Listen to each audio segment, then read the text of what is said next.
one of the principal criticisms of public money, that, oh, it's a fixed money supply, the economy will grind to a halt and so on, won't be flexible, won't be dynamic. Nonsense, we can lend it as well as spend it. So in that case, we add on these two new money flows. The state lends it to, well, we don't want to lend it to any Tom, Dick or Harry perhaps. We want credit-worthy, what we might call principal borrowers. Typically a bank. And the banks could perhaps participate in reverse auction.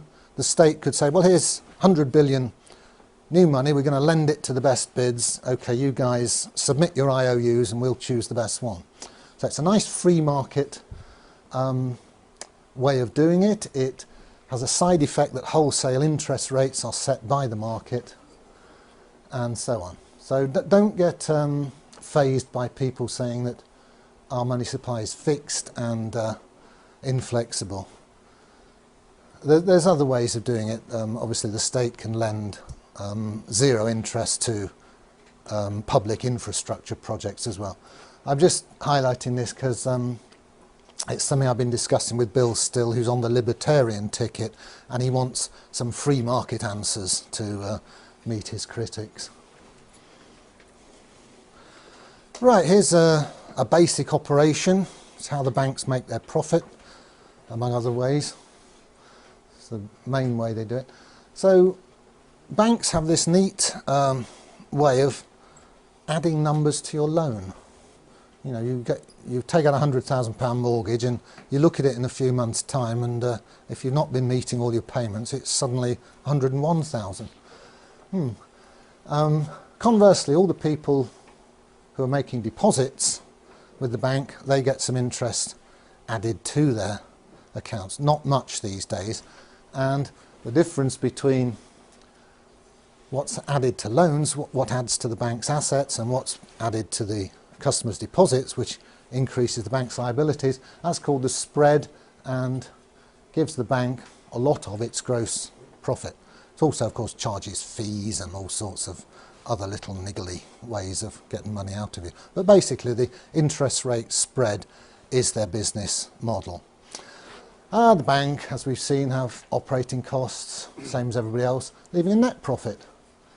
And this net profit is then distributed, some of it to the shareholders, some is retained, and banks, as they go on year after year retaining profits, that increases that shareholders' capital account on the balance sheet. The bank gets more valuable to its shareholders. So here's a schematic of what happens to a balance sheet when the customer pays interest to the bank. Here's the balance sheet before assets. Remember that's all the loans and so on. Liabilities, all the customer's deposits. Here's a customer with some money in the bank.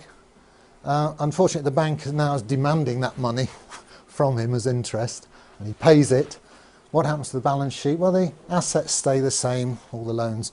That money didn't get added to his loan, it was actually paid by him. Where does it go? Well, schematically, it ends up in the shareholders' capital account here, which grows by that amount. Other liabilities stay the same. Obviously, it goes through, in formal real-world accounting, it will go through the profit and loss account. But profit and loss accounts are regularly reconciled into the balance sheet.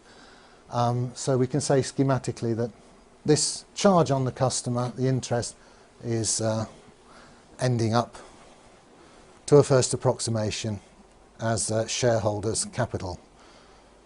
And remember, if you wind the bank up, this is perfectly spendable money. Yeah. Conversely, it's just when the bank pays a little bit of interest to a customer, well, here's the shareholders' capital account, and it shrinks and the customers get some new money. That's a liability to the bank. So it's just the opposite of the previous slide. There's the gross interest charged on loan. There's the interest paid back to depositor. The difference is the gross profit, which it's sort of a bit skew that it accumulates on the liability side of the bank's balance sheet, but all that means is that the shareholders have dibs on it, should the bank be wound up. Okay, I'll switch tack now to the basic structure of the UK banking system, which is a two-tier system. There's a bunch of banks, high street banks, Lloyds, HSBC and Barclays, etc. And the customers interface with those commercial banks. We deposit our money there and we take loans from them. Each of those banks has its own reserve account at the Bank of England, the central bank. As we'll see, the numbers here that the banks have on their asset side have different qualities to the numbers here, the ones we get to use, our renter currency.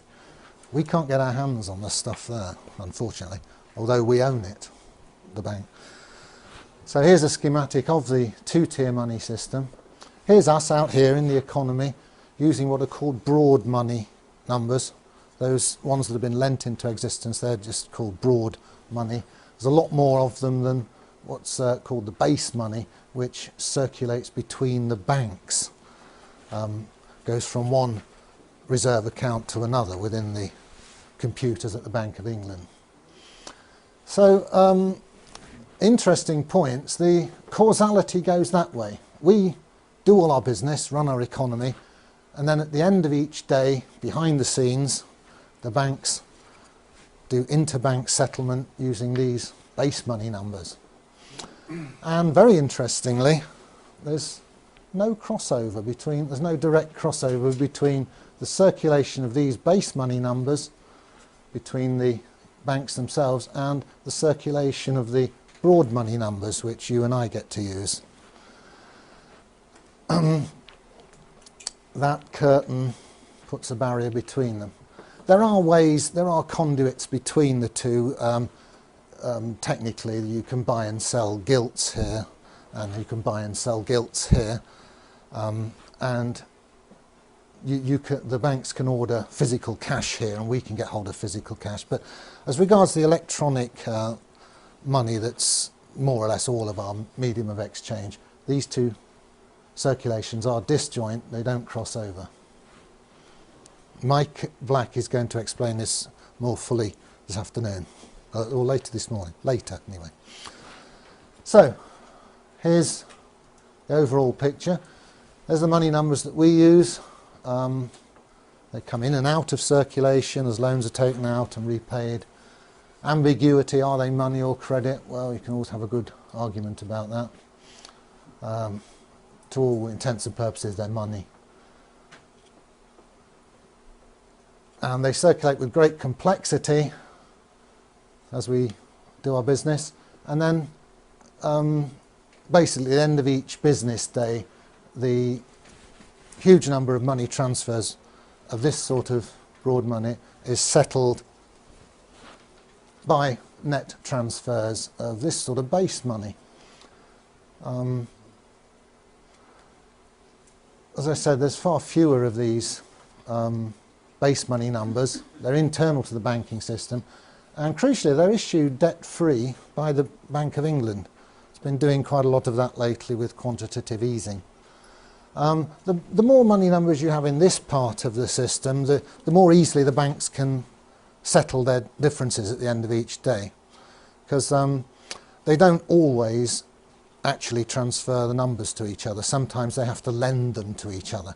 And of course, then you've got to trust that the bank you're lending to is going to pay you back. And if they look a bit shaky, you're a bit more reluctant to lend to them. So it's quite complicated what goes on here, the inner workings of the system.